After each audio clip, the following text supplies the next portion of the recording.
कार्यक्रम के पुण्यार्जक हैं श्री कंवरलाल जी महावीर प्रसाद जी, पाटनी, मदनगंज, किशनगढ़, राजस्थान।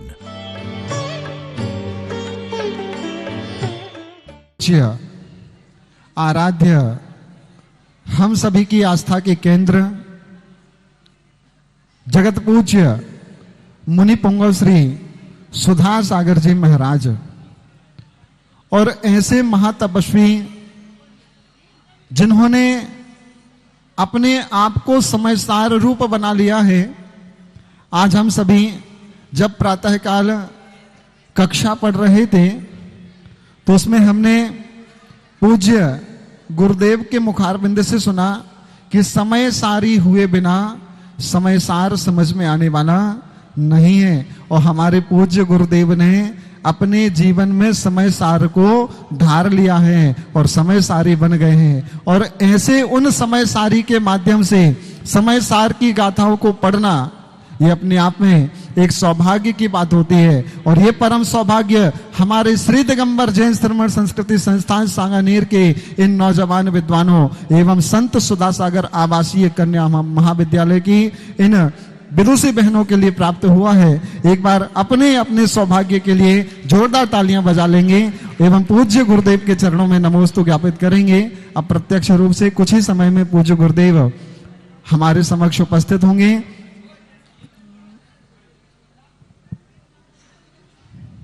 चलिए अब हम चलते हैं, सीधे अपने आज के कार्यक्रम को प्रारंभ करते हैं। और सर्वप्रथम मंगलमय मंगलाचरण के लिए मैं आमंत्रित कर रहा हूं शास्त्री द्वितीय वर्ष के छात्र विद्वान भैया सृजन जी जैन आए और आकर के अपना मंगलाचरण यहां पर प्रस्तुत करें। भैया सृजन जी जैन जल्दी आइए।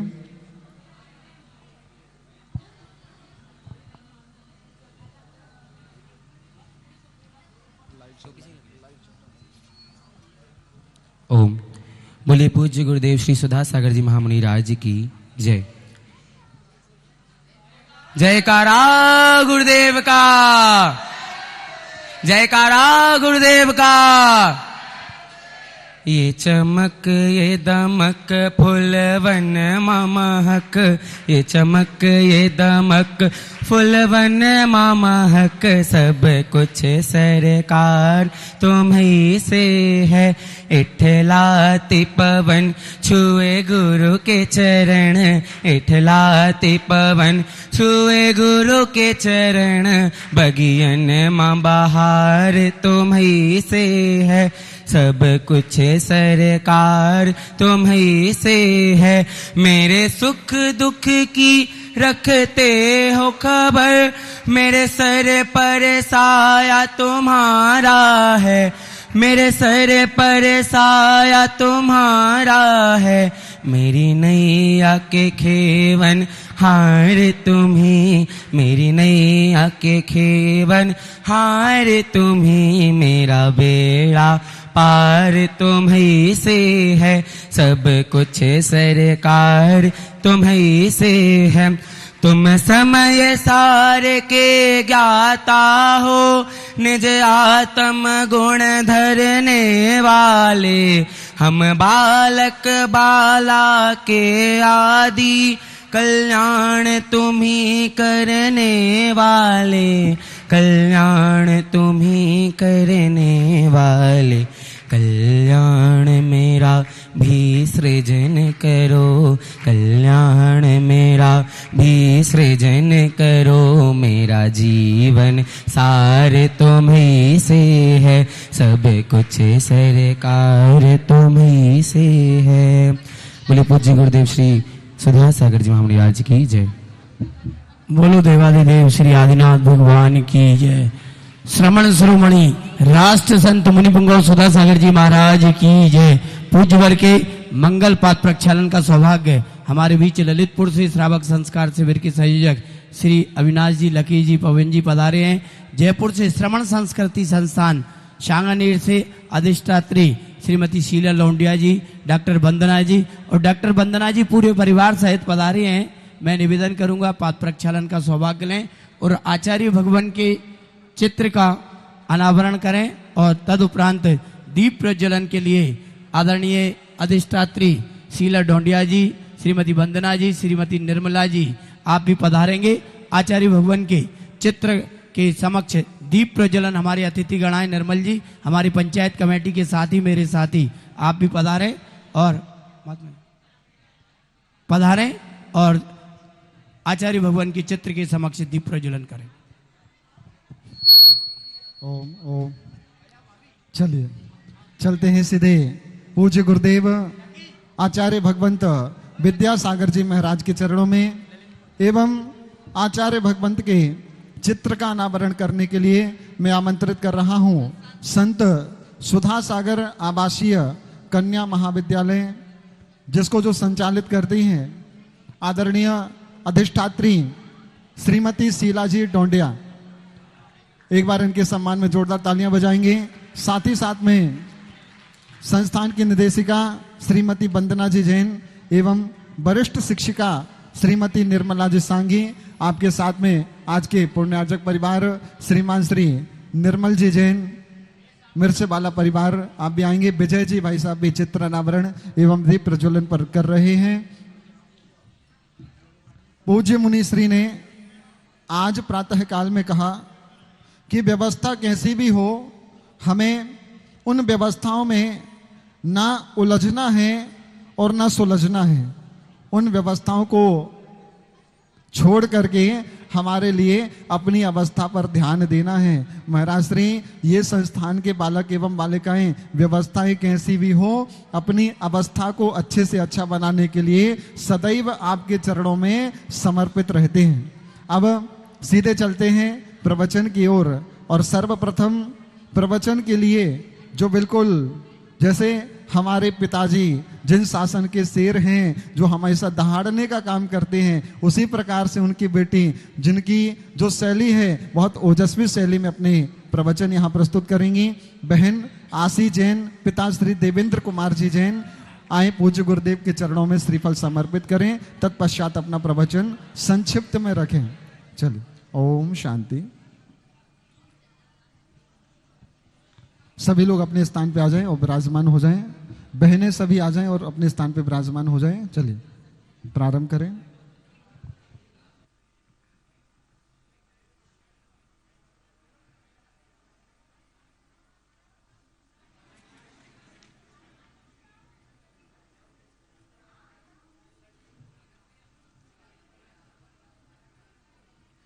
तो जल्दी प्रारंभ करें।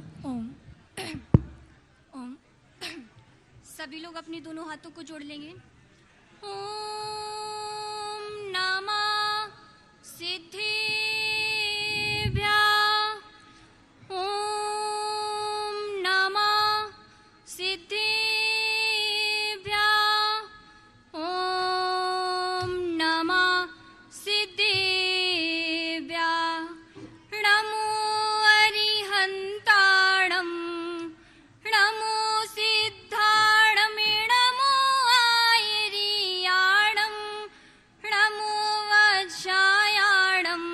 नमो लोहे सभ्य साहुणं, वन्दितु सभ्य सिद्धे दुबमलिमणो बबम गदिं पत्ते बोच्छामि समय पाहुड़ मेड़मो सुदिके बिली बड़िदम। जय बोलिए श्री 1008 आदिनाथ भगवान की, आचार्य कुंद कुंद महामुनि राज की, समाधि सम्राट आचार्य भगवान 108 श्री विद्यासागर जी मुनि राज की, अभिनव आचार्य श्री समय सागर जी मुनि राज की, मन प्रत्य तुल्य गुरुदेव श्री सुधा सागर जी मुनि राज की, द्वादशांग जिनवाणी माता की, समय सार जी ग्रंथ राज की। मैं ज्ञानानंद स्वभावी हूँ। क्या मैं ज्ञानानंद स्वभावी हूँ? इस पंक्ति को तो आप सभी ने सुना ही होगा। इस पंक्ति पर चिंतन करने के लिए तो हमारे पूज्य गुरुवर भी कहा करते हैं, परंतु इस पंक्ति को ही जो व्यक्ति अपना सर्वस्व मान बैठता है, वह इस संसार रूपी वन से कभी निकलने का वास्तविक मार्ग नहीं खोजता। हमारे आचार्य कह रहे हैं कि हमारा परम उद्देश्य तो निश्चय नहीं है, परंतु उसकी प्राप्ति करने के लिए व्यवहार नहीं मात्र एक मार्ग है। जिस प्रकार किसी मंजिल की प्राप्ति करनी पड़ती है, तो सर्वप्रथम हम क्या करते हैं? एक सीढ़ी चढ़ते हैं, फिर दूसरी चढ़ते हैं, ऐसे धीरे धीरे चढ़ते जाते हैं और उस मंजिल की प्राप्ति कर लेते हैं।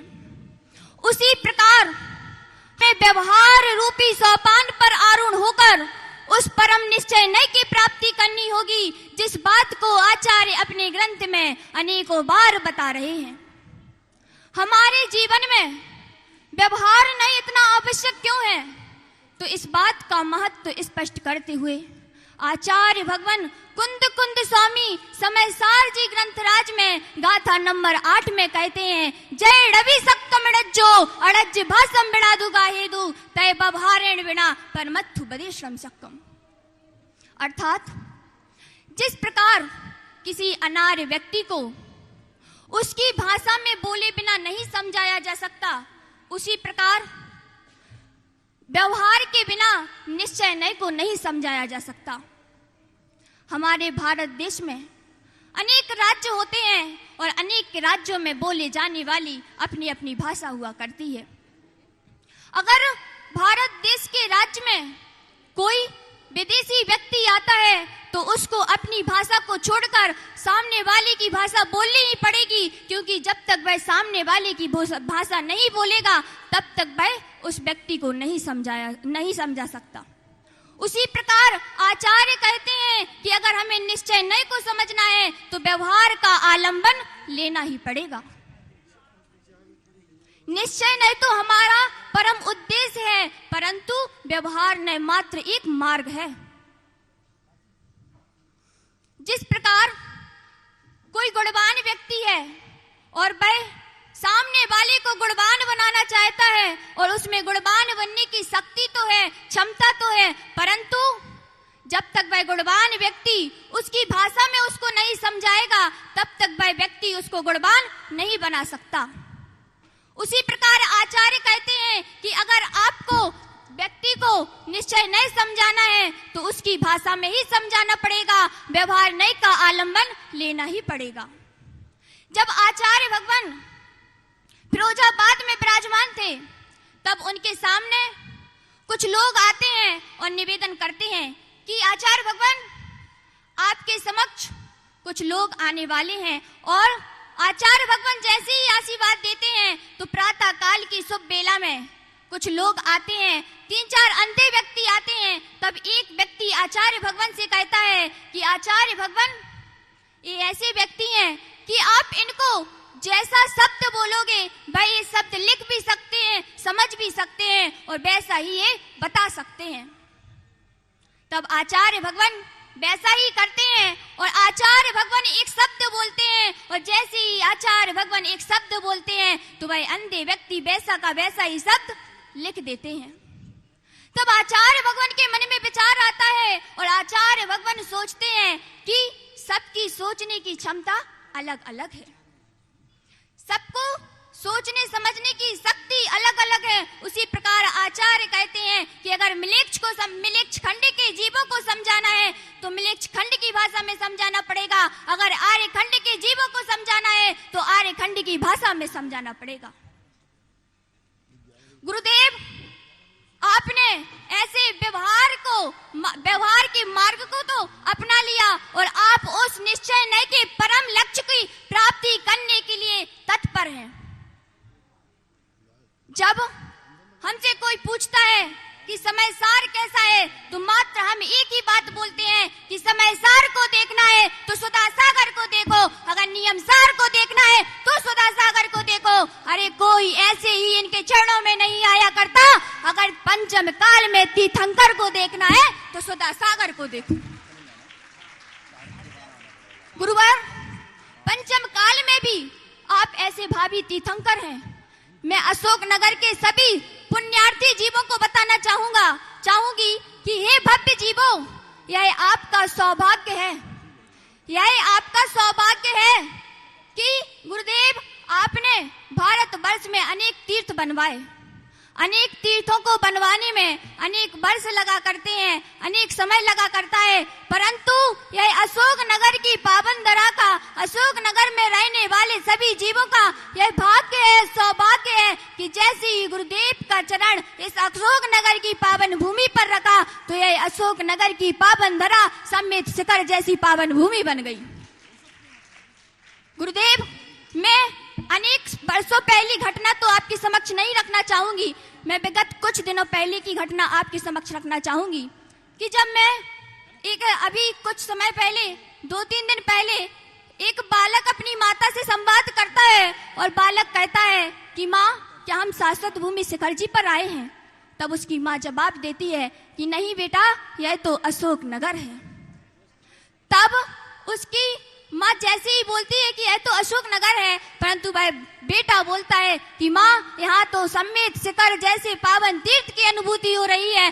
तो गुरुदेव, मात्र मैं इतना ही कहना चाहूंगी कि उस बालक को तो कुछ समय के लिए ऐसी प्रतीति हुई कि यह समेत शिखर है, परंतु हम जब जब भी आपके दर पर आते हैं, जब जब भी हम आपकी शरण में आते हैं, जब जब भी हम आपके चरण में आते हैं, तो ऐसा प्रतीत होता है कि जैसे हम किसी तीर्थ पर आए हों। गुरुदेव, मात्र इतना ही कहना चाहूंगी कि आपने भारत देश में अनेक तीर्थ बनवाए, अनेकों तीर्थों का निर्माण किया, परंतु वह सब अचेतन है। कैसे है? वह अचेतन है, परंतु आपने भारतवर्ष में एक ऐसा तीर्थ बनवाया जो चेतन भी है, ज्ञानमय भी है, और जहाँ पर ज्ञान की धारा निरंतर बहती रहती है। और वह कोई और तीर्थ नहीं, वह सिमर संस्कृति सांगानेर। क्योंकि गुरुदेव, आप अपने मुखारविंद से भी कहा करते हैं कि भारत के सारे तीर्थ एक तरफ और सिमर संस्कृति संस्थान एक तरफ। यह है सिमर संस्कृति संस्थान। गुरुदेव, ऐसे सिमर संस्कृति संस्थान में हमको रहने का अवसर मिल रहा है, उसमें अध्ययन करने का अवसर मिल रहा है। और भगवान, हमने ये भी सुना है कि जो तीर्थंकर होते हैं उनकी दिव्य ध्वनि प्रातः, मध्य आदि अपरायण बेलाओं में खिला करती है, परंतु जब आप अपने मुखारविंद से समयसार जैसे ग्रंथ को पढ़ाते हैं तो ऐसा प्रतीत होता है कि जैसे किसी तीर्थंकर की दिव्य ध्वनि कर रही हो और हम उस दिव्य ध्वनि को झेल रहे हों। गुरुदेव, यह तो निश्चित है कि हमारे परम पिता भाभी तीर्थंकर हैं, परंतु यह भी निश्चित है कि जब हमारे परम पिता भाभी तीर्थंकर हैं तो हम उनकी बेटी और बेटे भाभी गणधर हैं।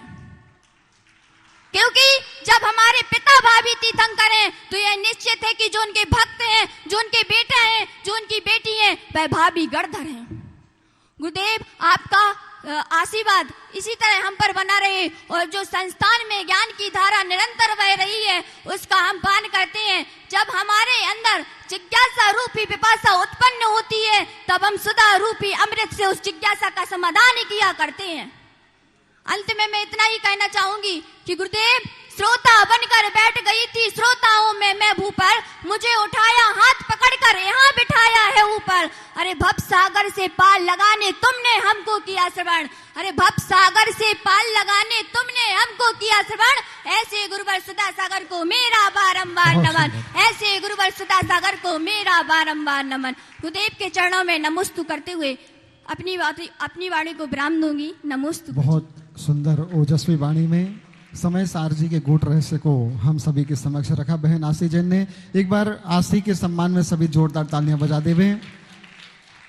बहुत अच्छे तरीके से, कितनी शुभ भावनाओं के साथ में कि हमारे पूज्य गुरुदेव पंचम काल में तीर्थंकर के समान है और ऐसे इन तीर्थंकर का इस अशोक नगर में समोत्सरण लगा हुआ है और हम सभी उस समोत्सरण में बैठ करके धर्म का रसपान कर रहे हैं। ऐसे हमारे पूज्य गुरुदेव के चरणों में नमन करने के लिए बहन जा रही हैं। तत्पश्चात जिन्होंने श्री दिगंबर जैन श्रवण संस्कृति संस्थान सांगानेर में केवल ज्ञान मात्र की आराधना नहीं की है, उस ज्ञान को अपने आचरण में भी लेकर के आए हैं और पूज्य गुरुदेव से आपने ब्रह्मचर्य व्रत को भी धारण किया हुआ है। हमारे शास्त्री तृतीय वर्ष के छात्र विद्वान ज्ञान के साथ में जो आचरण में भी सर्वोत्तम है ऐसे भैया आदर्श जी जैन आए और आकर के समय सार के रहस्य को उद्घाटित करें। भाई आदर्श जी जैन।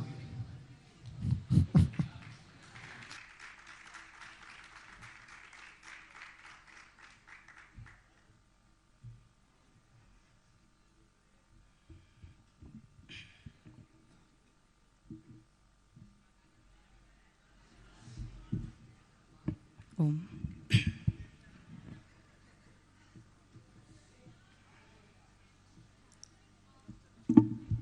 सभी अपने हाथ जोड़ लेंगे। ओम नमः सिद्धिभ्यः।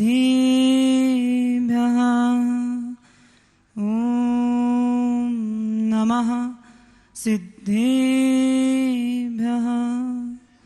ओम नमः सिद्धिभ्यः। नमो अरिहन्तारं नमो सिद्धारं नमो आयिर्यारं नमो वज्रायारं नमो लोये सव्यसाहुरं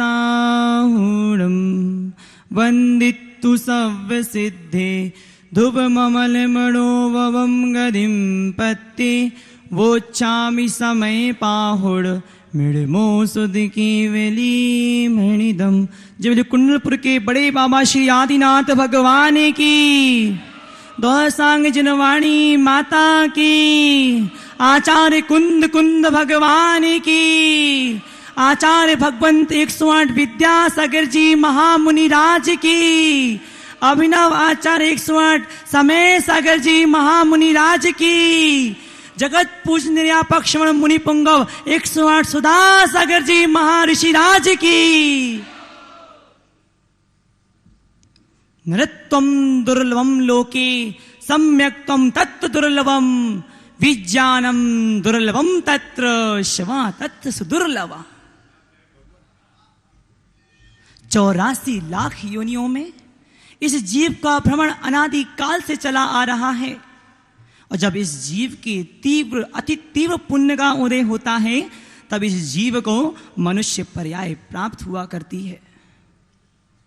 और जब मनुष्य पर्याय प्राप्त हो जाने के बाद इस जीव का पुण्य उछाल मारता है तो इस जीव को सम्यक दर्शन की प्राप्ति हो जाती है। सम्यक दर्शन की प्राप्ति के बाद और उछाल मारता है पुण्य तो इस जीव को भेद विज्ञान हुआ करता है। और जब भेद विज्ञान होने के बाद संपूर्ण पुण्य एक साथ इसकी जीवन में उदित होता है तो इसको शिवा तत्व सुदुर्लभा उस महा अत्यंत दुर्लभ मोक्ष की प्राप्ति होती है। ऐसे मोक्ष को प्राप्त करने के लिए हम आरूढ़ हो रहे हैं। पर एक बाधा उत्पन्न होती है। हमने मनुष्य पर्याय प्राप्त कर ली पर उसमें एक ऑब्स्टिकल आ रहा है, एक बाधा, एक रुकावट आ रही है। वो क्या है जो हमें मोक्ष को प्राप्त करने से रोक रही है? वो भेद विज्ञान को आने से रोक रही है, सम्यक की प्राप्ति से रोक रही है। वो और कोई नहीं, हमारी ऐसी मानसिकता, हमारी ऐसी अज्ञान बुद्धि, जिसे महाराज अपरिबुद्धो बोलते हैं, ऐसी अज्ञानता, एक अज्ञान बुद्धि जो हमको अपने ऊपर ऊर्ध्वगमन करने से रोक रही है। जब बात आती है अज्ञानता की, ज्ञानता की, तो लोग व्यवहार में इस जीव को अध्ययन करना, स्वाध्याय करना या फिर हम कहें डिग्रियां प्राप्त करने को ज्ञानी कहते हैं। जिसने बहुत अध्ययन कर लिया, स्वाध्याय कर लिया, अच्छी अच्छी डिग्रियां प्राप्त कर ली, वो कौन हुआ? ज्ञानी। और जिसने कुछ नहीं किया वो अज्ञानी। तो आचार्य कुंद कुंद भगवान कहते हैं वो ज्ञानी नहीं होता जिसने बहुत डिग्रियां प्राप्त कर ली हैं, बहुत बड़ी पोस्ट प्राप्त कर ली है। ज्ञानी कौन है? तो कहते हैं आचार्य भगवान कुंद कुंद भगवान किसमें? समय सार ग्रंथ राज में। अहमेदम एदम अहम अहमेदस्य होमि मम एदम अर्णम जम पर दव्वम सचित्ता चित्त में संवा। जो इनको अपना मान रहा है वो अज्ञानी। किनको? अर्णम जम पर दव्वम, जो अन्य पदार्थ हैं, अन्य द्रव्य हैं, इनको जो अपना मान रहा है वो कैसे हैं? तो कहते सचित्त, अचित्त और मिश्र रूप हैं। इन तीनों लोकों में ये तीन कंडीशन बनती है। पहली तो सचित्त जीव, अचित्त धन धान आदि अजीब, और मिश्र अर्थात वस्त्र आभूषण सहित कोई पुरुष स्त्री आदि को अपना मानता है, वह जीव कौन हुआ? अज्ञानी। तो अरे अज्ञानियों, सुन रहे हो? ये मैं नहीं कह रहा, आज और कुंद कुंद भगवान कह रहे हैं, जो जीव इनको अपना मानता है वो अज्ञानी है। अशोकनगर वालों, हम ज्ञानी हैं अज्ञानी? अरे विद्वानों, विदुषियों, बोलो अज्ञानी या ज्ञानी? अगर इस अज्ञानी से इस ज्ञानी की ओर बढ़ना है तो अपने जीवन में इस समय सार की गाथा को अंगीकार करना होगा। क्योंकि अगर हम कहें कि ज्ञानी ऐसे ही बन जाते हैं पढ़ लिख कर, तो संभव नहीं है। ज्ञानी बनने के लिए तपस्या करनी होगी, ज्ञानी बनने के लिए समय सार की गाथाओं को जीना होगा। मात्र पढ़ने से काम नहीं चलेगा। क्योंकि पूज्य गुरुदेव, आपके चरणों में एक भावना अर्पित करना चाहता हूं। जब समय सार जी पढ़ते हैं, अंगीकार करते हैं, जब इस गाथा को पढ़ते हैं तो वो पंक्ति बहुत अच्छी सेठ बैठती यहां पर। तन भी जब ना मेरा अपना, परिद्रव्यों की बात कहाँ, तेरा मेरा करते करते बिता दिया है काल यहाँ। भेद ज्ञान तुमसे है पाया, भेद ज्ञान तुमसे जब पाया, तब जड़मती की बला टली। जब से आपको पाया गुरुवर, मेरी अखियां हैं खुली। जब से आपको पाया गुरुवर, मेरी अखियां हैं खुली। पूज्य गुरुदेव, जब आपका सानिध्य बच्चे प्राप्त करते हैं, सुनना क्या परिवर्तन आता है। कोई पूछता है क्या प्राप्त किया आपने? सागाने जाकर के जैन धर्म की पढ़ाई कर रहे हो? क्या शास्त्री बनना है या पंडित बनना है? तो मैं उनसे कहना चाहता हूं, इस 20 वर्ष की उम्र में 20 ग्रंथ पढ़ा दिए गए समय सागर जी ने। इस 20 वर्ष की उम्र में जो ग्रंथ हमारे माता पिता ने नहीं पढ़े, उनने नाम नहीं सुने, उन ग्रंथों का अध्ययन कर लिया इस 20 वर्ष की उम्र में। अरे इस 20 वर्ष की उम्र में जहां बच्चे अच्छे से बोलना भी नहीं जानते थे, वहां यहां से उठा करके यहां विराजमान कर दिया गुरुवर ने। वास्तविकता में पूज्य गुरुवर, आपके चरणों में यही भावना अभी बहन अर्पण कर रही थी कि पंचम काल के आप तो तीर्थंकर हो, इसमें कोई दो मत नहीं है। भगवान, हमने समोशरण नहीं देखा, हम समोशरण में नहीं बैठे, पर आज बैठने का सौभाग्य मिल रहा है। इससे बड़ा पुण्य जीवन में कोई नहीं हो सकता। अगर कोई भविष्य में मुझसे पूछेगा कि आपके जीवन के वो गोल्डन पॉइंट्स क्या थे, वो स्वर्णिम क्षण क्या थे, तो मैं कहूंगा मेरे जीवन में 2 स्वर्णिम क्षण आए। एक वो जब डोंगरगढ़ में आचार्य भगवान विराजमान थे, उनके चरणों में गया था, नमोस्तु किया था। उनकी बड़ी बड़ी आंखों से मुस्कान भरी मुद्रा को जब उनने मुझे निहारा था, आज वो मुद्रा मुझे अच्छे से याद है। एक तो वो क्षण था और एक आज का क्षण होगा कि अशोकनगर की धरा में, संपूर्ण समाज के मध्य में, संपूर्ण विद्वत और विदुषी बहनों के मध्य में, एक तरफ छुल्लक जी, भैया जी, बहनें, दीदी जी और पूज्य गुरुदेव के समक्ष बैठ करके अपनी भावना रखने का सौभाग्य मिल रहा है। इससे बड़ा पुण्य, इससे बड़ा सौभाग्य जीवन में कोई नहीं हो सकता। पूज्य गुरुदेव, प्रत्येक बच्चा ये भावना वाता है, भगवान 5 साल अध्ययन किए, कब आपके समक्ष आने का अवसर मिलेगा, कब यहां बैठ करके आपके सामने अपनी भावना रखने का अवसर मिलेगा। वो अवसर आज पूर्ण हुआ है। आज आपके चरणों में आकर के ये भक्त, ये बालक ऐसी भावना अर्पण कर रहा है कि दूर किया यदि हमें चरण से, मोक्ष दूर हमसे होगा।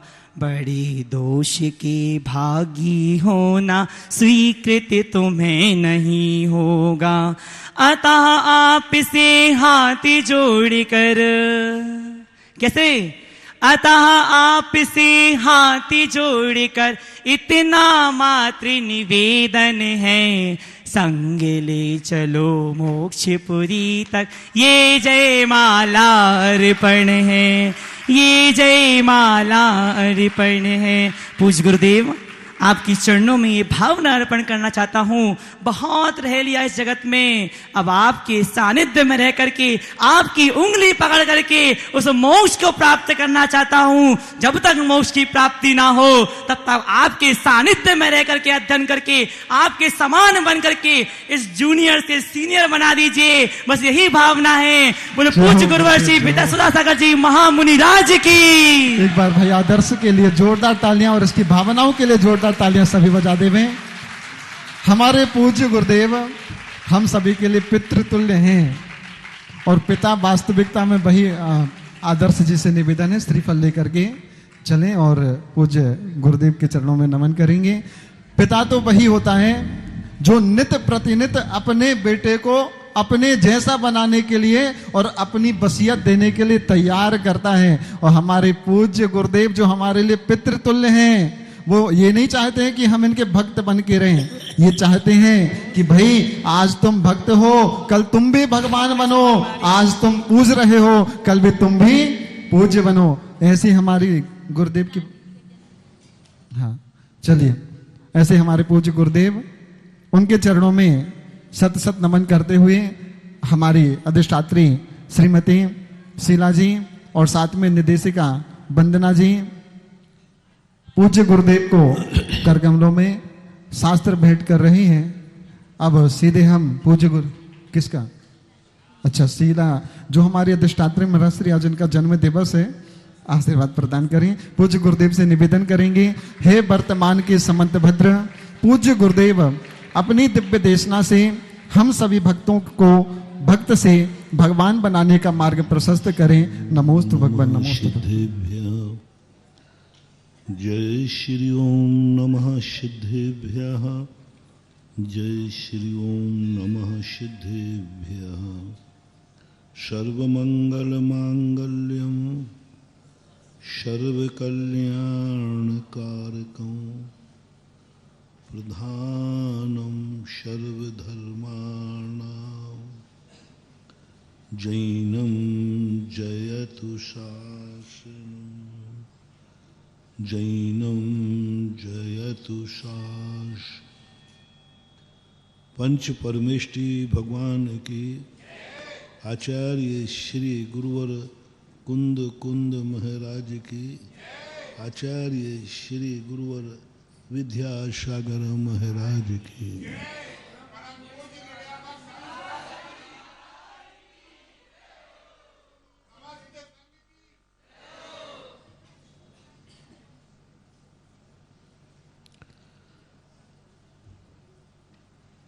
जो हम चाहते हैं वह मिल जाने पर जो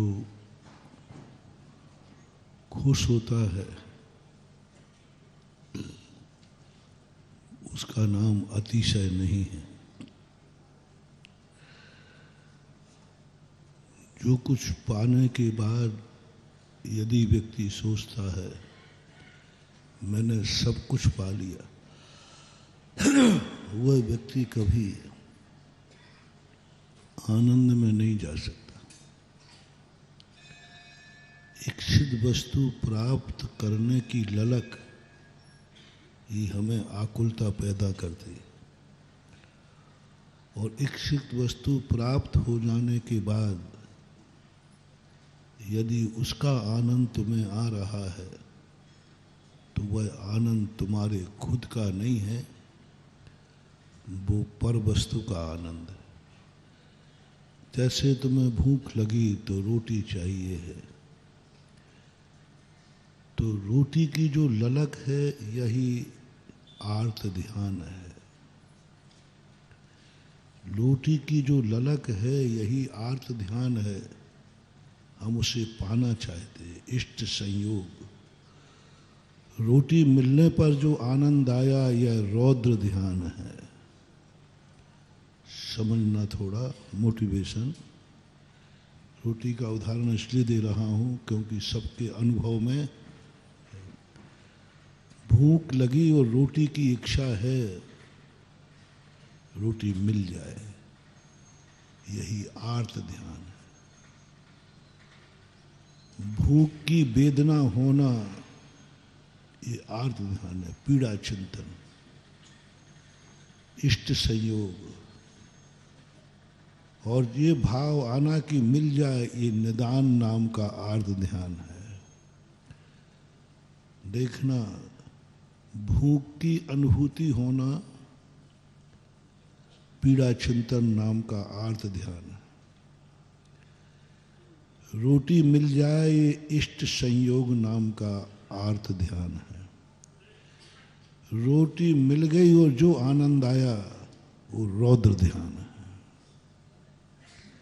जब जब रोटी खाने के बाद तुमने कहा ओहो शांति मिल गई, रौद्र ध्यान है। जैसे ही तुमने रोटी खाने के बाद तुम्हें आनंद की अनुभूति हुई, पानी पीने के बाद जो तुम्हें आनंद आया वही तुम्हारा रौद्र ध्यान है। उस समय यदि आपका आयु बंद या मरण हुआ तो दुर्गति की संभावना ज्यादा है। अब इसको थोड़ा एनालिसिस करो। हम अपनी जिंदगी में क्या क्या चाहते हैं? आपको अपनी जिंदगी में पहले यह कहो, देखो कि तुम्हें किस किस बात की कमी है। कमी का अनुभव करो। क्या क्या नहीं है तुम्हारे पास, क्या क्या नहीं है तुम्हारे पास। सांसारिक दृष्टि से यदि आपसे लिस्ट बनाई जाए तो ऐसा संसार का कोई भी व्यक्ति नहीं है जो कोई ना कोई लिस्ट ना दे, अधूरा हो। हर व्यक्ति अधूरा है। हर व्यक्ति अधूरा जन्मता है, अधूरा जीता है और अधूरा ही मर जाता है। कुछ नहीं, कभी ये नहीं कहता कि बस मेरा जन्म यहाँ हो गया, अब मुझे जन्म नहीं चाहिए, मैं पूर्ण हो गया, मेरा जन्म अंतिम है, अब मुझे जन्म की कोई तमन्ना नहीं, मेरा जन्म अंतिम है। जो कहते हैं उनके जन्म कल्याणक मनाए जाते हैं। वो जन्म की खुशी नहीं मनाते हैं, ये जन्म अंतिम है इसकी खुशी मनाते हैं। सारी दुनिया जन्म की खुशी मनाती है और वो खुशी मनाते हैं कि चलो अब जन्म आज के बाद खत्म हो गया, अंतिम जन्म है, उसको कल्याणक बोलते हैं। जन्म जयंती में और जन्म कल्याण में क्या अंतर है? जयंती यानी जन्म की खुशी मना रहा है, और सही पूछा जाए तो भगवान की जन्म जयंती मनाई जाती कि जन्म कल्याणक। और कल्याण का अर्थ होता भैया उसका तो कल्याण हो गया, खत्म, यानी जन्म अंतिम हो गया, अब जन्म से कल्याण हो गया, अंतिम खुशी। इसी प्रकार से उनके जितने भी हैं, अपन लोग दीक्षा दिवस मनाते हैं और उनका कल्याणक मनाते। हम दीक्षा दिवस मना रहे हैं, दीक्षा दिवस में आनंद मना रहे हैं, हमें और अभी दीक्षा दिवस मनेंगे। और दीक्षा कल्याणक का अर्थ है बस अब अंतिम दीक्षा है, इसके बाद दीक्षा की जरूरत ही नहीं पड़ेगी। तो आप पहले ये निर्णय करें कि आपको किस किस चीज की कमी है। क्या आपको कमी महसूस हो रही है? यदि संसार की कमी महसूस हो रही है तो उस समय आपको आर्त ध्यान हो रहा है और पाप का बंध हो रहा है। किसी भी चीज में आप, ठंड लगे तो रजाई की कमी महसूस हो रही है, भूख लगे तो रोटी की कमी महसूस हो रही है, अंधेरा हो तो लाइट की इच्छा हो रही है, बाजार जाना तो पैसा की इच्छा हो रही है, नहा लिया तो कपड़े पहनने की इच्छा हो रही है, नींद आ रही तो सोने की इच्छा हो रही है। जिन जिन चीज़ों के तुम्हारे पास कमी हो उन उन चीज़ों की अनुभव में करो। क्या आ रहा है? अपने आप से पूछो तुम्हारे पास क्या नहीं है नहीं पूछ रहा हूं, क्या नहीं है। ऐसे नहीं बताओगे तो हम दूसरा तरीका अपना लेते हैं। जिन जिन के पास जो नहीं है लिस्ट लिख के दो, उन सबको मैं पूरा कर दूंगा। अरे महाराज जब ये पूरा कर दो फिर ठीक ठीक बनाता हूं। सब पूरा करो, जो जो तुम्हारे पास नहीं है सब मिल जाएगा। अपने मन से पूछो क्या कभी इस आर्त ध्यान से ऊपर उठे? क्या कमी है तुम्हारे पास, क्या नहीं है? बस ये जो मुझे फीलिंग हो रही है यही संसार है, यही आर्त ध्यान है, यही दुर्गति का कारण है। और बता दो आप कब तुम्हें नहीं महसूस होता कि ये चीज मेरे पास नहीं है? तुम बाजार में निकलते हो, किसी की गाड़ी देखते ये मेरे पास नहीं है, किसी का मकान देखा ये मेरे पास नहीं है, कुछ भी देख करके आपको बस ये मेरे पास नहीं है, बस मेरे पास नहीं है। मतलब दुनिया में तुम जब भी सोचोगे, अभाव को सोचोगे, देखोगे ये मेरे पास नहीं है, सुनोगे ये मेरे पास नहीं है। सब लोग एक ही बात कर रहे हैं। जब तक तुम्हारे मन में ये भाव चल रहा है तुम अध्यात्म का आनंद नहीं ले सकते। समय सार पढ़ सकते हो, समय सारी नहीं बन सकते हो। समय सार उसके लिए है जिसके पास ये मुझे कोई अभाव नहीं, मैं हूं अपने में स्वयं पूर्ण, पर कि मुझ में कुछ गंध नहीं, नान स्वभाव मध्यम। क्या बात मान लो, कैसी बात कही, रोम रोम पुलकित हो जाता है। नान स्वभाव मध्यम, अधिक शब्द लगा दिया, नान स्वभाव अधिकम, उबल रहा है ज्ञान। इतना बड़ा ज्ञान 3 लोग को जानने के बाद बाहर भी जा रहा है। आनंद है ही नहीं कमी, मैं तो उबल रहा हूं, मैं हूं अपने में, मैं तो पूर्ण हूं, कहां जगह ही नहीं दूसरे को। एक व्यक्ति था, भोजन का लंपटी था,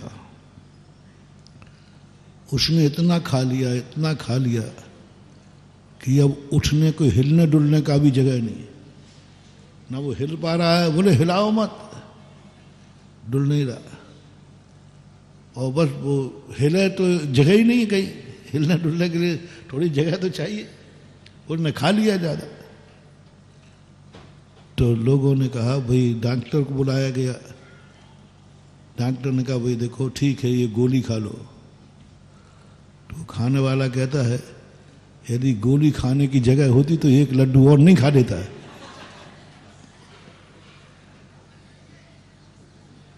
गोली खाने की जगह होती तो एक लड्डू और खा ले, जगह ही नहीं है। बस ये उदाहरण व्यवहार रूप में है। आ जाओ अपने स्वभाव में। किसी ने कहा थोड़ी मेरी बात तो सुनो, मेरी तरफ तो देखो, कुछ थोड़ा सा ये भी ग्रहण कर लो। बोले इतनी जगह होती तो मैं थोड़ी देर और आत्मा का आनंद को और भर लेता। मैं तो लबालब भरा हूं, उबल रहा हूं। मैं हूं अपने में स्वयं पूर्ण। बस ऐसी अनुभूति है, कुछ नहीं। तुम्हें अनुभव करना है मैं हूं अपने में स्वयं पूर्ण। और अभी खाली बैठा हूं, भगवान की बात नहीं कर रहा हूं, केवली भगवान की, अपनी बात कर रहा हूं। उपवास के दिन अनुभूति आ जाए मैं पूर्ण तृप्त हूं। मैं पूर्ण हूं, आहार करने के बाद नहीं। पूर्णता की अनुभूति नहीं हो रही, ना द्रव्य से, ना क्षेत्र से, ना काल से, ना भव से, ना भाव से, किसी की अनुभूति नहीं हो रही। हर जगह अभाव की अनुभूति हो रही, यह मेरे पास नहीं है। आर्त ध्यान चल रहा है, संसार बढ़ेगा। काल में भी अभी वो काल मेरा नहीं आया, अभाव में आर्त ध्यान। क्षेत्र हमारा वो क्षेत्र नहीं है जो क्षेत्र हम चाहते थे। मेरा वो भाव नहीं है जो भाव मैं चाहता था। महाराज क्या करें, वो भाव नहीं है मेरे पास।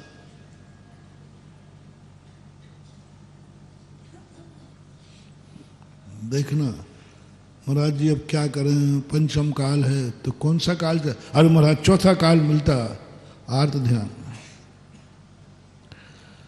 बहुत बढ़िया क्षेत्र मिलता, ये घटिया क्षेत्र मिला, ये भाव मिला, कोई और अच्छा भाव मिलता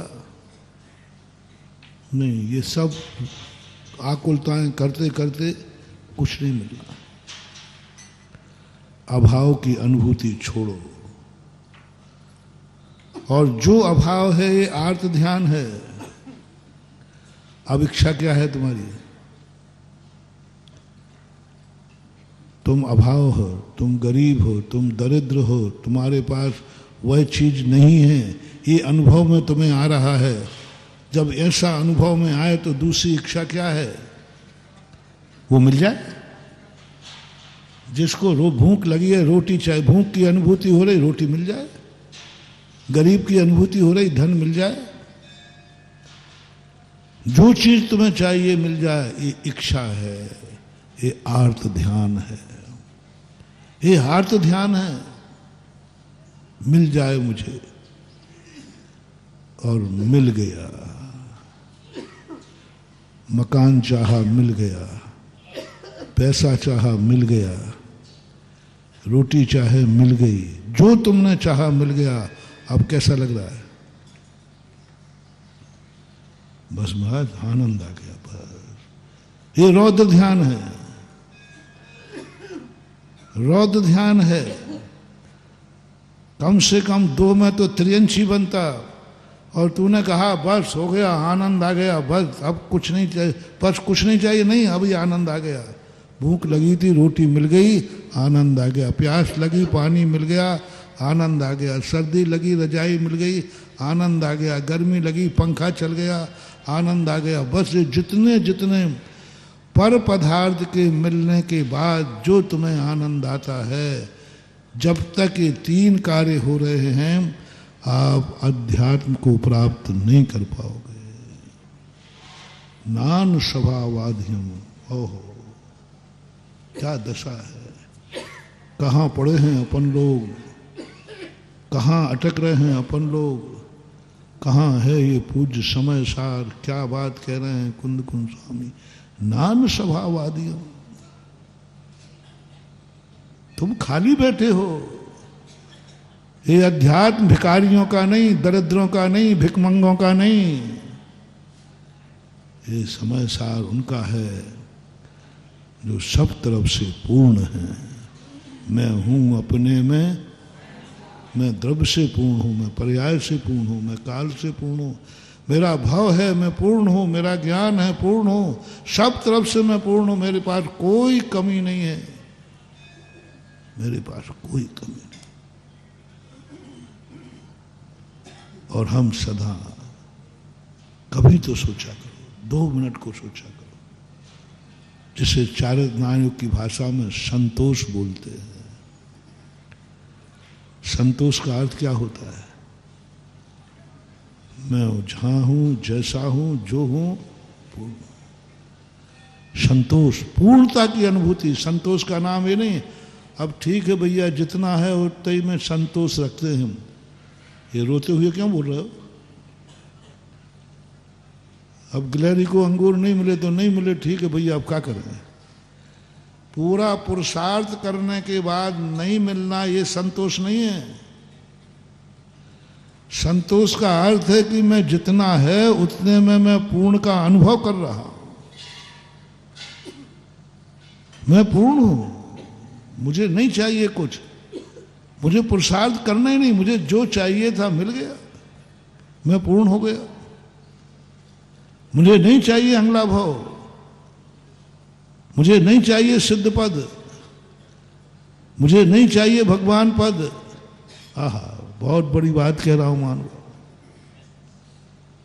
मुझे तो इसी अवस्था में भगवान पने का आनंद आ रहा है।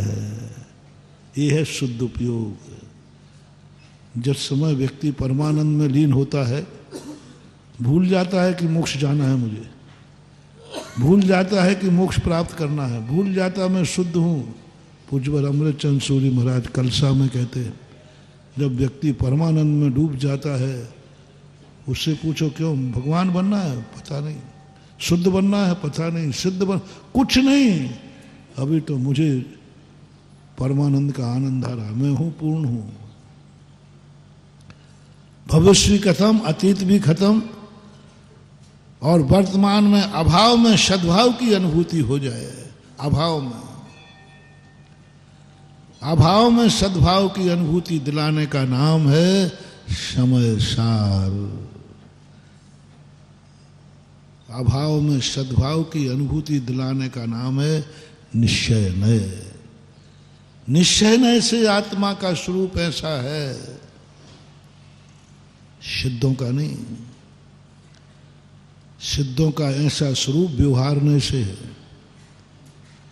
सिद्ध स्वरूप जो है, अबद्ध पुट्टम अनन्यम नीदम अवशेष मसमजुत्तम तम शुद्ध नयम। ये सिद्धों में घटाओ कहाँ है? सिद्धों में तो है ये। सिद्ध भगवान अबद्ध हैं व्यवहार नय से, सिद्ध भगवान अस्पर्श हैं व्यवहार नय से, सिद्ध भगवान असंयुक्त हैं व्यवहार नय से, सिद्ध भगवान अनन्य हैं व्यवहार नय से, क्योंकि वो तो बंधे ही नहीं है, बंधे ही नहीं है, वो तो व्यवहार नय से है कि बंधे से मुक्त है। निश्चय नय अपन संसार में लगाना है, बंधे हैं लेकिन अबंध का अनुभव करना है, ये है निश्चय नय। उज्ज्वल कुंदकुंद स्वामी सिद्ध भगवान को उपदेश दे रहे हैं कि अपन संसारी जीवों को, अपन से कह रहा है तू ऐसा अनुभव कर, मैं बंधा तो हूं, बोले नहीं, बंधे हुए में अबंध का अनुभव करो। इसको बोलते हैं अतिशय चित्त चमत्कार बोलते हैं। चमत्कार किसे बोलते हैं?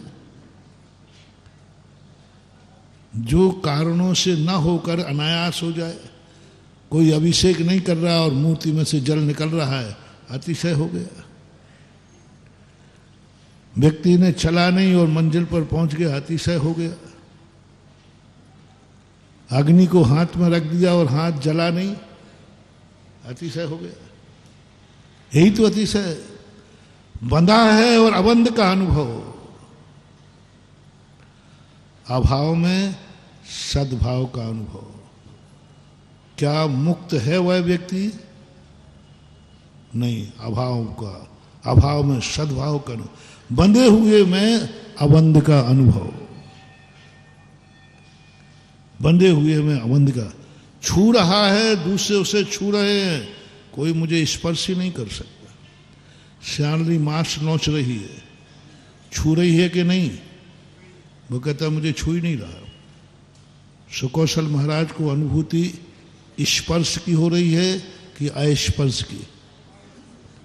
स्पर्श की अनुभूति हो जाए तो चीख पड़े, स्पर्श की वो तो नोच रही है। स्पर्श हो रहा है और अनुभव में आ रहा है अस्पर्श, मुझे छू ही नहीं सकता। शरीर कट रहा है, अनुभूति होती मुझे कोई, क्या बात है, कैसा है समय सार, मजा आता है। काट रहा है, तिल तिल टुकड़े कर रहा है, और समय सारी कहता कोई मुझे काट ही नहीं सकता। छिज्जदुआ भिज्जदुआ निज्जदुआ अहजादु विप्लयम जम्मा तम्मा गच्छति तहा भी न परिग्रो। मैं तो कट ही नहीं सकता, क्या है, पागलपन तो नहीं है कहीं? सामान्य जनता ये करे, वो कट रहा है, टुकड़े टुकड़े कर रहे हैं और वो अनुभव कर रहा है मैं कट ही नहीं सकता। कटता हुआ नहीं कट सकता। अभाव में सद्भाव की अनुभूति, क्रिया कटने की हो रही है और अनुभव मैं कट ही नहीं सकता, कोई मुझे काट ही नहीं सकता। किसमें ताकत है काटने की? अरे दुनिया है, वीडियो बना लो, कैमरा लगे, हाथ काट रहा है, शरीर काट रहा है, मांस नोच रही है, बोले नहीं कोई मुझे काट ही नहीं सकता, मैं तो अस्पर्श हूं, कोई मुझे छू नहीं सकता, तो फिर काटने का तो सवाल ही नहीं। ये अनुभूति किनको कहाँ है? सिद्धों को नहीं, वो तो कटेंगे ही नहीं। अपन कट रहे हैं और कटने में अकाटने का अनुभव करो। तिल तिल टुकड़े कर रहे हैं, फिर भी उसके कहो नहीं मुझे कोई गल नहीं सकता। शरीर जल रहा है और कोई बोले महाराज आप जल रहे हो, मैं जल ही नहीं सकता। और जल रहे हैं साक्षात कि नहीं, अग्नि लगी है कि नहीं, और अनुभव क्या कर रहे हैं? मैं जल ही नहीं सकता, मैं जल ही नहीं रहा। ये सब बातें सोचते हैं तो ऐसे लगता है कभी ऐसा भी हुआ होगा, कभी ऐसा भी होता है क्या? शरीर सारा जल रहा है और वो कह रहा है मैं तो जल ही नहीं सकता। अभाव में सद्भाव की अनुभूति, अभाव में सद्भाव की अनुभूति। पानी में पड़ा है, मर रहा है और कहता मैं मरी नहीं, मैं तो अजर अमर अविनाशी हूं।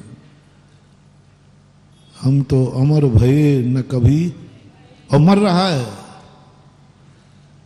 जहर चढ़ रहा है, मर रहा है, बिल्कुल मरना निश्चित है, फांसी लग चुकी है, सब कुछ हो गया, मर रहा है और वो कहता है हम तो अमर हैं।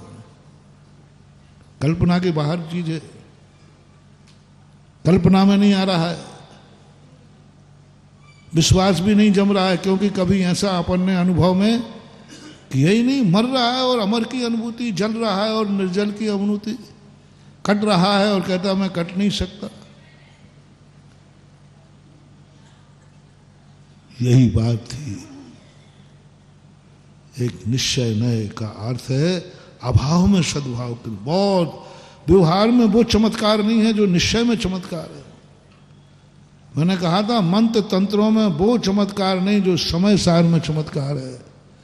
अतिशय है, एक एक गाथा में चमत्कार। कुंद कुंद अमृतचंद सूर्य कहते हैं चित चमत्कार चमत्कार चमत्कार। अतिशय तुम कहाँ भटक रहे हो? समय सार में चमत्कार। अरे जो समय सार में चमत्कार है वो कहीं हो ही नहीं सकता। कितना बड़ा चमत्कार है, जल रहा है और कह रहा मैं, इससे बड़ा और चमत्कार क्या चाहिए? उपवास किया है और आनंद, खाने का आनंद आ रहा है, आनंद की अनुभूति। सारा असाता कर्म भरा हुआ है और आनंद आ रहा है। निश्चय का उपदेश यही सही विवक्षा करके दिया जाए तो अच्छे अच्छे लोगों का मिथ्यात्व भंग हो जाएगा। चमत्कारी व्यवहार से भी ज्यादा ताकत, व्यवहार में तो डर दिखाना पड़ता है, भय दिखाना पड़ता है, नरकों का दुख देना पड़ता है, जेल का दुख देना पड़ता है। सब दिखाओगे तब वो कहे ठीक है महाराज अब नहीं करूंगा। निश्चय में कोई भय नहीं, उसको निडर करते जाओ। सिकंदर जैसा महान हिंसक जीव इसी से चिका था। यही गाथा थी, जो पश्चद्यपाणम अवध पुटम अनन्यम नीदम अवशेष मजदुत्तम तुम जानो। बस यही गाथा थी। गाथा दूसरी हो सकती है पर भाव यही था। जब सिकंदर से कहा, सिकंदर जब भारत आने लगा, उनके गुरु यूनान के थे, उसको खूब समझाया है सिकंदर तू क्या कर रहा है, इतना संहार कर रहा है, क्या करेगा तू, क्यों इतनी हिंसा कर रहा है, क्यों इतने दुख दूसरों की मौतों पर नाच रहा है। वो नहीं माना, बोले मुझे तो विश्व का सिकंदर बनना है, सारे विश्व को मुझे पैर की जूती बनाना है, सारा पैर, सारी दुनिया मेरी दास और मैं मालिक, सारी दुनिया मेरे अधीन, मैं मालिक। बस एक ही सुख उसको था, सारी दुनिया को अपने दास बनाना अपना आधीन करना। और थोड़ा सा सही बोलना, ये सिकंदर का ही भाव था कि सारी दुनिया का भाव है? हर व्यक्ति क्या चाह रहा है? सारे दुनिया का धन किसके पास हो? बोलते जाओ। जो है सब मेरे पास हो, सब मेरे गुलाम हो, सब मेरे दास हो, सब मेरे लिए हो। हवाएं चले मेरे लिए, धूप निकले मेरे लिए, भगवान मेरे लिए, गुरु मेरे लिए, सब कुछ मेरे लिए, मेरे लिए, मेरे लिए। इसी का नाम तो सिकंदर है। सब मेरे लिए, मेरे सुख के लिए हों, मेरी सेवा के लिए हों, मुझे जो चाहिए वो मिलना चाहिए। इसी का नाम सिकंदर है। वो सिकंदर बाहर से था, तुम सब सिकंदर बैठे हो। हर व्यक्ति के मन में एक ही लालसा है, मेरे पास सब कुछ हो, सब मेरे दास हो और मैं सबसे बड़ा हुकूमत वाला हूं। हर व्यक्ति अपने आप को सबको अधीन करना चाह रहा है, स्वयं किसी के अधीन नहीं हो रहा है। स्वयं अधीन करना चाहता है, सबको अधीन हो, सबके मन में है। यहां तक कि कह दो, अब आ गया तो कहूंगा तो सही, छोकरा भी चाहता है बाप भी मेरे अधीन हो, जो मैं कहूं वो करो। दुर्योधन क्या चाहता था? धृतराष्ट्र क्या करें? जो मैं चाहता हूं वो करें। बाप भी मेरे अधीन हो, मेरे अनुसार चले बाप। माँ मेरे अनुसार चले, मुझे जो चाहिए माँ मुझे दे। हर छोकरा जन्म से एक हिटलर होता है, हर व्यक्ति जन्म से सिकंदर होता है। वो बालक भी यही कहता है, मुझे जो चाहिए माँ वो दो, नहीं तो रोता है। जो चाहिए वो दो, ये नहीं कहता माँ जो तू चाहती है वो दो। बोलो बालक क्या चाहता है? माँ जो चाहती है उसमें संतुष्ट है कि वह जो चाहता है वह मिले जब संतुष्ट है? माँ जो चाहती है उसमें संतुष्ट नहीं है, फेंक देता है, यूं तुरंत फेंक देता है। माँ ने कहा बेटा मेरी इच्छा है कि दूध पी ले, नहीं पीना, ये फेंक दिया। क्या चाहिए? जो मैं चाहता हूं वह दो। अपने अंदर देखो, तुम कौन से माँ बाप चाहते हो? जो माँ बाप तुम्हारी हर इच्छा पूरी करे वह माँ बाप चाहिए। जब जब तुम्हारे मन में ये भाव आवे, तुम समझ लेना मैं ही दुर्योधन हूं। कौन से भगवान चाहिए? अरे महाराज इच्छा पूर्ति। कौन से भगवान? मेरी इच्छा पूरी करें वही भगवान चाहिए, वही बहुत अच्छे हैं। तुम ही दुर्योधन हो। गुरु महाराज कैसे चाहिए? अरे महाराज आप समझो बात कर। जैसा हम गुरु को भी अपने अनुसार चलाना चाहते हैं, मैं जो चाहूं मेरे लिए गुरु है, मेरी इच्छा पूरी करे, मेरे लिए सब कुछ गुरु कर दे, बस वह गुरु तुम्हें चाहिए। इसी का नाम है दुर्योधन। मैं बहुत बार कह चुका हूं। द्रोणाचार्य से क्या चाहता दुर्योधन? जो मैं कहूं वो गुरु करे। मैं युद्ध करूं, युद्ध करो, जो करना मेरे अनुसार। नाचो गुरु, मेरे अनुसार करो, मैं जो कहता हूं वो करना होगा। जब जब तुम्हें गुरु के मन में ये भाव आ जाए, गुरु मेरी इच्छा पूरी करे, मेरे अनुसार चले, मेरे लिए कुछ करें, महानुभाव तुरंत समझ लेना तुम्हारे अंदर दुर्योधन जाग गया है।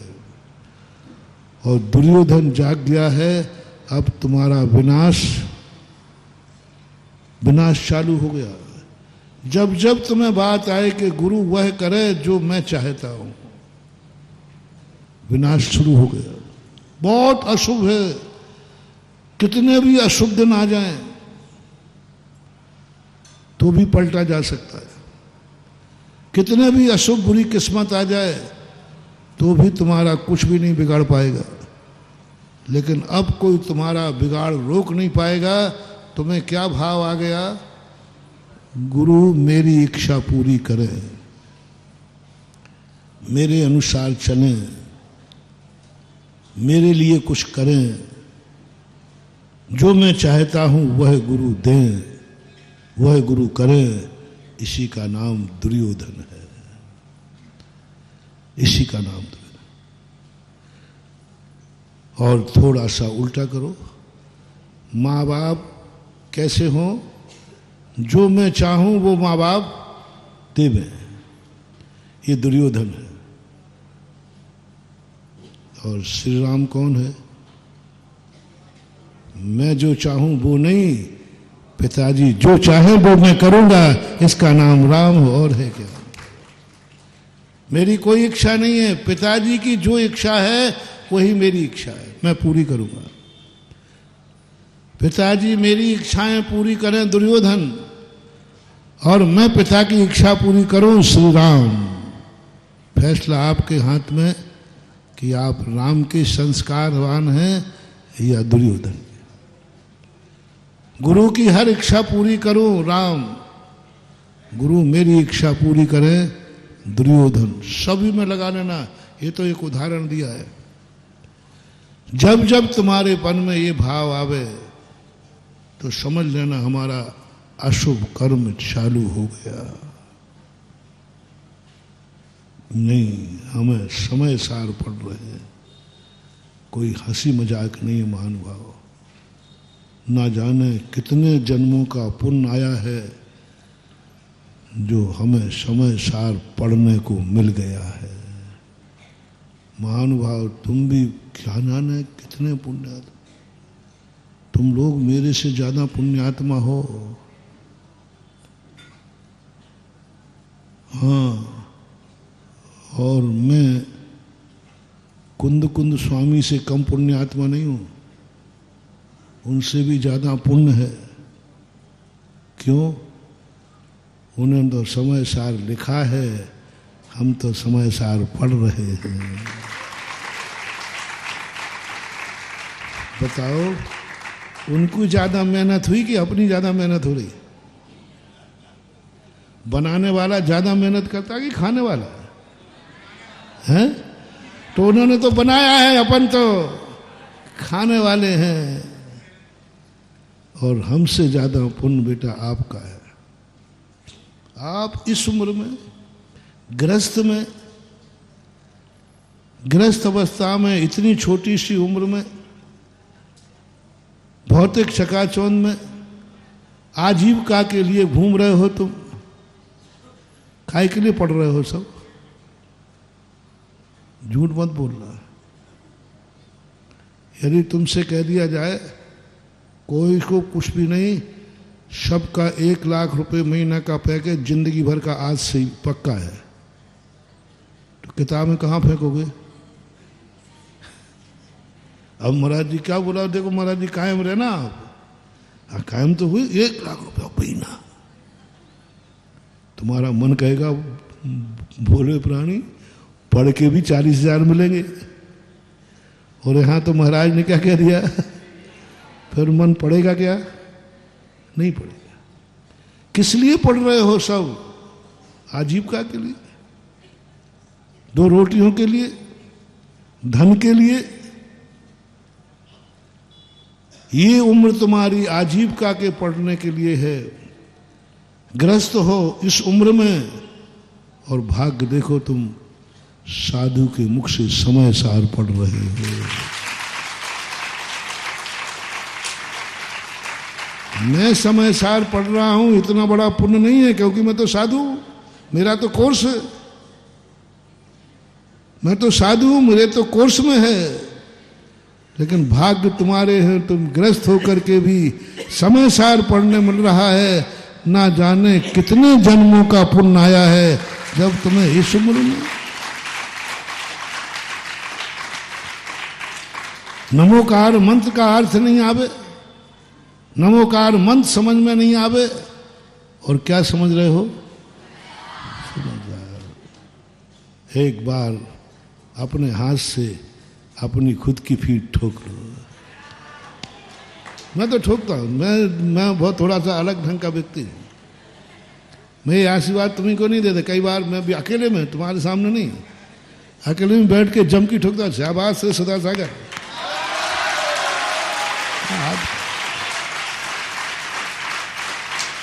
तुम्हें पागल कहना है तो कहते रहो, मुझे दुनिया की कोई परवाह नहीं है। मैं तो अपने आप को कहता हूं धन्य हूं मैं, अभाग्य मेरे।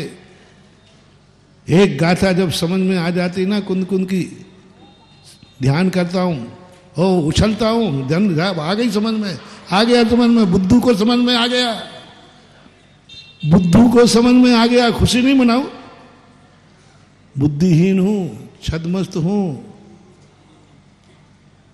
अंधेरी रात है और रास्ता दिख जाए तो खुशी की बात नहीं है। नहीं, बुद्धू को, मेरे जैसा बुद्धू को समझ में आ गई गाथा, अर्थ समझ में आ गया, आनंद। हाउ भाग क्या पढ़ रहा हूं मैं, समय सार पढ़ रहा हूं। एक ऐसी अनुभूति, आनंद उछलना चाहिए। क्या बात है, वह आनंद, अभाव में सद्भाव का आनंद।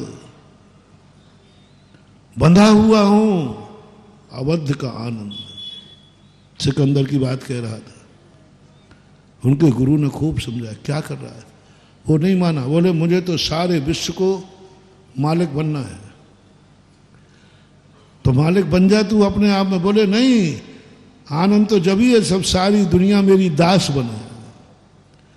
बड़ा होने में आनंद नहीं है अज्ञानी को, दूसरे को छोटा करने में आनंद है। यदि दोनों मकान बराबर के हों तो आनंद नहीं है, एक का बड़ा हो उसका आनंद है।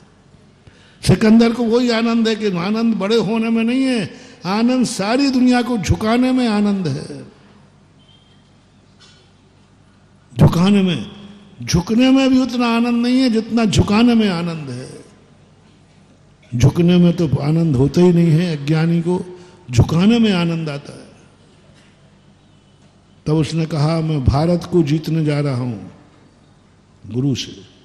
गुरु ने कहा अब मामला ठीक है भाई, तुम भारत जा रहा है, एक चीज मुझे लेते आना। बोले बोलो गुरुजी क्या लाना है, जो कहो वो ला दूंगा। बोले वहां से एक दिगंबर मुनिराज को लेते आना मेरे लिए भेंट में। सिकंदर ने कहा कौन सी बड़ी बात कही। जब भारत को जीतने की उसके अंत में आया तो उसने अपने मंत्री से कहा मंत्री अब अपन को भारत से लौटना है। गुरुजी ने मंगाया था जाओ एक दिगंबर मुनि को लेके आओ। बोलो उससे विश्व सम्राट सिकंदर ने तुम्हें बुलाया है। पहुंच गया मंत्री। तो महाराज कहते हैं मैं भिखारियों के दरवाजे नहीं जाता हूं, भिखारियों के दरवाजे नहीं जाता हूं। जो दूसरे की संपत्ति पर सुख मानते हैं उसी का नाम तो भिखारी है।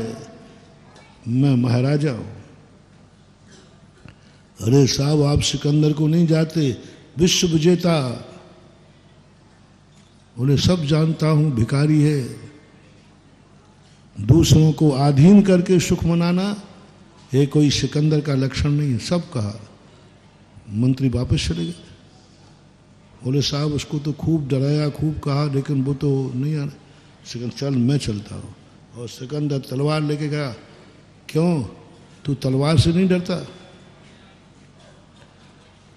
मैं तेरे टुकड़े टुकड़े इसी समय कर सकता हूं, मालूम मैं सिकंदर हूं।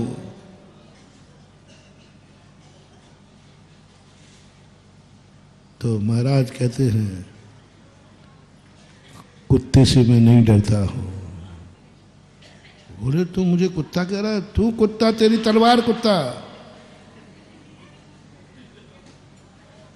तू कुत्ता, तेरी तलवार कुत्ता। अब सिकंदर को गुस्सा तो आया कि निपटा दें, लेकिन सिकंदर को आया कि ये कौन व्यक्ति है जो इतनी हिम्मत से बोल रहा है। पागल तो नहीं दिखता है और नशे में भी नहीं है। उसने कहा मैं कैसे कुत्ता हूं? बोले तू कौन है? मानव है ना। मानव मानव को देख के मानव मानव को दुख दे रहा है, मानव मानव को आदेश कर रहा है, मानव मानव से लड़ता है, अपनी जाति से मात्र कुत्ता लड़ता है और कोई नहीं लड़ता। संसार में दुनिया में अपनी जाति को देखकर कौन गुर्राता है? कोई नहीं गुर्राता। कोई झगड़ा टंटा हो बात अलग है, लेकिन कुत्ता तो देख के कुत्ते को देखकर कुत्ता गुर्राता है। तुम भी मानव हो, मानव को देखकर तुम गुर्राते हो, तुम लड़ रहे हो मानव को देख करके। ये तलवार कैसी कुत्ता हुई? बोले तलवार पुद्गल है, जड़ है, और जिसे काटती है वो भी पुद्गल है, तो ये तलवार भी कुत्ता है। ये तलवार भी जड़ है, और तो गर्दन की बात कर रहा है, ये गर्दन भी जड़ है। बोले नहीं, ये तो आत्मा है, ये तो जीव है, यही तो तू है। बोले सिकंदर यही तो रहस्य है। अपन ने समय सार में पढ़ा ना, ये शरीर ही आत्मा है, यही तो तू है, गर्दन ही तो तू है। बोले नहीं सिकंदर, गर्दन मैं नहीं हूं, गर्दन तो जड़ है, तलवार भी जड़ है, जड़ जड़ को काट रहा है, जड़ जड़ को काटेगा। मेरे को कोई नहीं काट सकता, विजाति को कोई कुछ नहीं बिगाड़ सकता, और मैं पुद्गल नहीं हूं। तलवार भी जड़, गर्दन भी जड़, जो तू काट रहा है वो सब जड़। इसलिए तलवार भी कुत्ता है, क्योंकि कुत्ता कुत्ते को देखकर भौंकता है। सिकंदर ने जब ये उपदेश दिया, बोले तू गर्दन नहीं है? नहीं। तू शरीर नहीं है? नहीं। तू काटने पर मरेगा नहीं? बोले नहीं, मैं तो अमर हूं, तू को मार ही नहीं सकता। अबद्ध पुट्टम, मैं तुझे बंदी बना लूंगा। अबद्ध पुट्टम,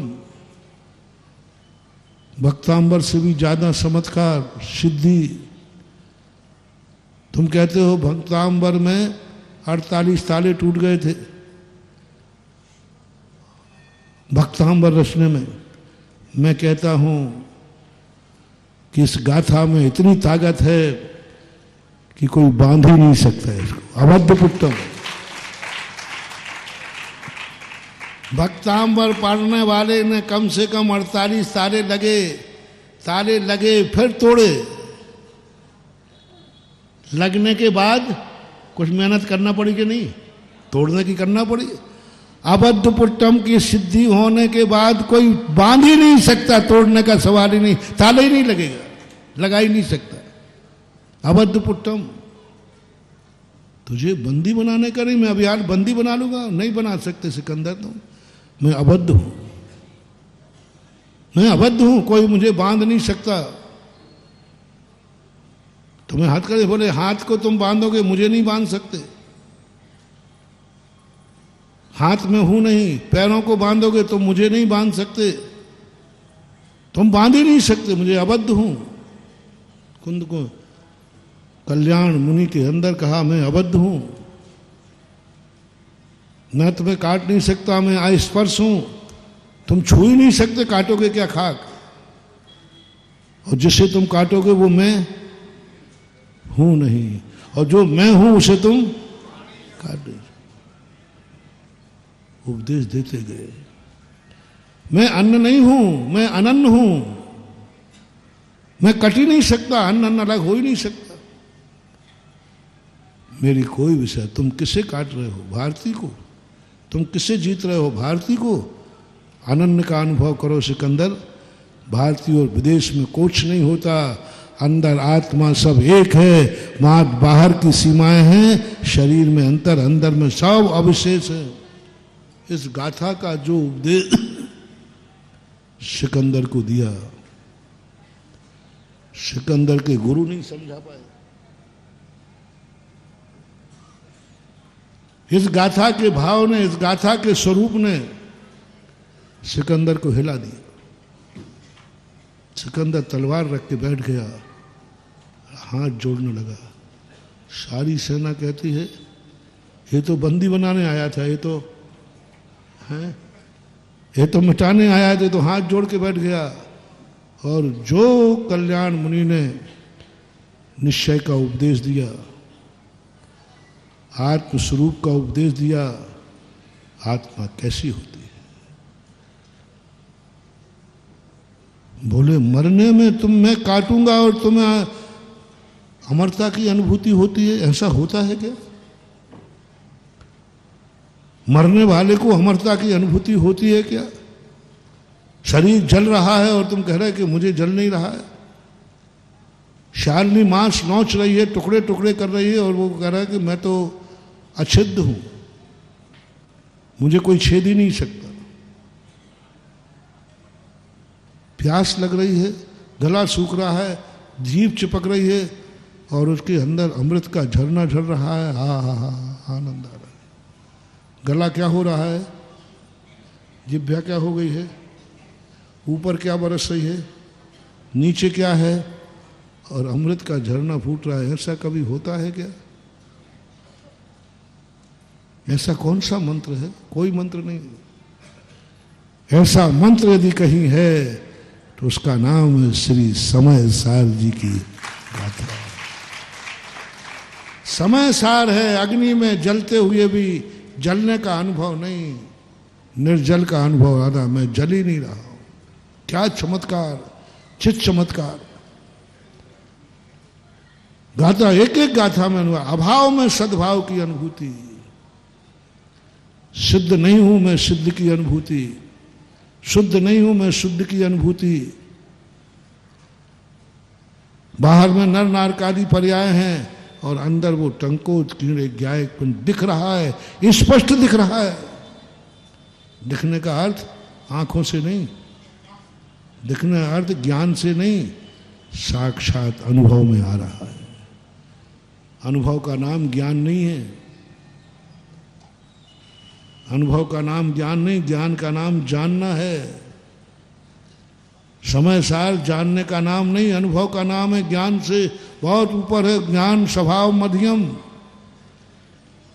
ज्ञान से भी बड़ा कोई है, वो उसका नाम है समय सार। दर्शन से भी बड़ा कोई है, उसका नाम समय सार। समय सार ज्ञान दर्शन से भी बड़ा है। जहां ज्ञान नहीं पहुंच पाता है वहां समय सार पहुंच जाता है। ज्ञान क्या कहेगा? तीन लोक को जानेगा, आलोकाकाश को जान लेगा, लेकिन जो समय सार है, ज्ञान स्वभाव मध्यम, अभी तक तो यही पढ़ा था। आदा नान पमानम, नानम ने पमानम, नेयम लोया लोयम, तम्मा नानम तु सब गयम। ये पढ़ा था प्रवचन सार में। आत्मा कितनी है? ज्ञान प्रमाण। ज्ञान कितना है? नेय प्रमाण। नेय कितने हैं? लोकालोक। बस इससे ज्यादा कुछ पढ़ा ही नहीं था। सारे चारों अनुभव सब में एक ही लिखा है। ज्ञान कितना है? जितने लोक अलोक गए हैं और गए लोकालोक है। लेकिन समय सार तो कह रहे हैं कि नहीं, ज्ञान से भी बड़ा, ज्ञेय से भी बड़ा, आलोकाकाश से भी बड़ा। आलोकाकाश सबसे बड़ा कौन सा द्रव्य भैया? आलोकाकाश, आकार, उससे भी बड़ा। ज्ञान मध्यम, उससे भी बड़ा है वो अनुभूति, वो अनुभव। एक समयवर्ती पर्याय है, उसकी ताकत ज्ञान की ताकत से भी अनंत गुणी है। उसकी शक्ति ज्ञान से भी अधिक है। और वह शक्ति जब अपने अंदर प्रकट हुई, अभाव में, सिद्ध बनने के बाद नहीं, अभाव में, यहीं यहीं यहीं इसी अवस्था में जहां हम बैठे हैं, इसी अवस्था में वो आनंद लेना है जो सिद्ध भगवान को आता है। और शुद्ध है नहीं हम शुद्ध हैं नहीं। और शुद्ध का आनंद, इसी का नाम तो शुद्ध उपयोग है। शुद्ध उपयोग, सिद्ध भगवान को शुद्ध उपयोग नहीं होता है। शुद्ध उपयोग मात्र 11वें 12वें गुण स्थान में होता है। छद्मस्त को, सिद्ध भगवान को शुद्ध उपयोग नहीं है। शुद्ध उपयोग तो विभाव पर्याय है। शुद्ध उपयोग तो मति शुद्ध ज्ञान की पर्याय है, शुद्ध उपयोग तो छद्मस्त है। ओहो, विभाव पर्याय में स्वभाव का आनंद, चमत्कार। विभाव में स्वभाव का आनंद, छद्मस्त है, विभाव है, और शुद्ध उपयोग में शुद्ध का आनंद दे रहा है। कैसे आता होगा? जहर में अमृत का आनंद, कड़वे में मीठे का आनंद, कैसे संभव है? चीज कड़वी है और खाने के बाद कहता बहुत बहुत आनंद आ गया, मीठा है। चमत्कार दिखाओ, ये चमत्कार यही दिखाना है। बंधा हुआ हूं और अबद्ध की अनुभूति, बंधा हुआ हूं, अभाव, अबद्ध वहां नहीं है, लेकिन आनंद क्या आ रहा है? मैं अबद्ध हूं। सिकंदर बस इसी गाथा को, इसी समय सार के भाव को उपदेश लेकर सिकंदर ने गुरु से कहा, बस आज के बाद युद्ध विराम। और ऐसा सुनते हैं कि सिकंदर मुनिराज को अपनी व्यवस्था के अनुसार बोले, अब मैं तुम्हें नहीं ले जाऊंगा, अब मैं आपके साथ चलूंगा। अब मेरे साथ आप नहीं चलोगे, आपके साथ मैं चलूंगा। बहुत अंतर हो गया। पहले क्या कर रहा था वो? आप मेरे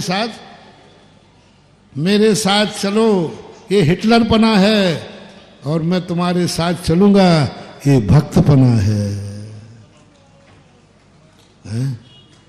कई लोग, मैंने महाराज जी के महाराज पिताजी मेरे साथ रहते हैं। सुन रहे हो हिटलरो? पिताजी मेरे साथ रहते हैं, ये पाप है, और मैं पिताजी के साथ रहता हूं, यह धर्म है। अंतर इतना ही तो है। गुरु मेरे पीछे चलेंगे, हिटलर है, और मैं गुरु के पीछे चलूंगा, भक्त है। गुरु मेरे अनुसार चलें, हिटलर है, और मैं गुरु के अनुसार चलूं, शिष्य है। सब में यही लगाते रहना। अभाव में सद्भाव की अनुभूति हमारे लिए करना है। और सिकंदर जब महाराज को लेके गया और जाकर के उन्होंने अपने गुरु के सामने तलवार रख दी, बोले गुरु जी बस हो गया। अभी कहाँ हो गया? अभी तो बहुत सारे देश रह गए। बोले नहीं, मैंने सब जीत लिए। सब जीतने के बाद जो आनंद नहीं आता, आज जो तलवार रखने में आनंद आ रहा है। धन में जो आनंद नहीं आता, आज जो कल परसों का उदाहरण पड़ा है ना, वो पॉमिस्ट्री पढ़ के आया था ना, तो क्या देखा उसने? ये पैर किसके हैं? चक्रवर्ती के। लेकिन संदेह क्या हो गया? तो ये तो फकीर के दिख रहा है, ये तो जंगल में जा रहा, अकेला जा रहा और नंगे पैर जा रहा है, ये तो हो ही नहीं सकता। जाके देखा तो एक चट्टान पर बैठे थे, बड़े बड़े बाल थे, बिखरे थे, शरीर पे कुछ नहीं था, न कोई बॉडीगार्ड थे, ना कोई सैनिक था, कुछ नहीं था। वो कह रहा कि ये क्या है? हमने तो पढ़ा है कि इतना बड़ा आदमी चक्रवर्ती होगा,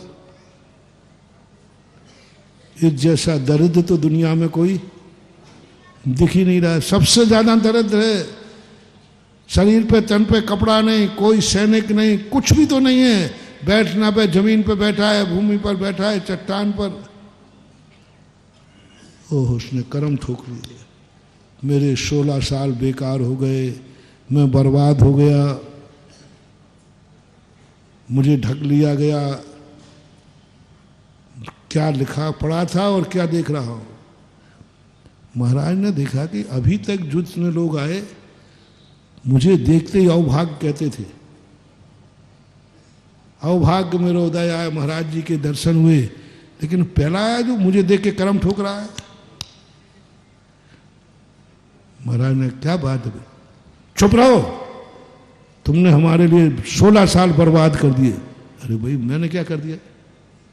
कुछ नहीं, तुमने बर्बाद कर दिया। मैंने पढ़ा था कि ये पैर चक्रवर्ती के होंगे और तुम फकीर निकले। महाराज समझ गए। इस कार्यक्रम के पुण्यार्जक थे श्री कंवरलाल जी महावीर प्रसाद जी, पाटनी, मदनगंज, किशनगढ़, राजस्थान।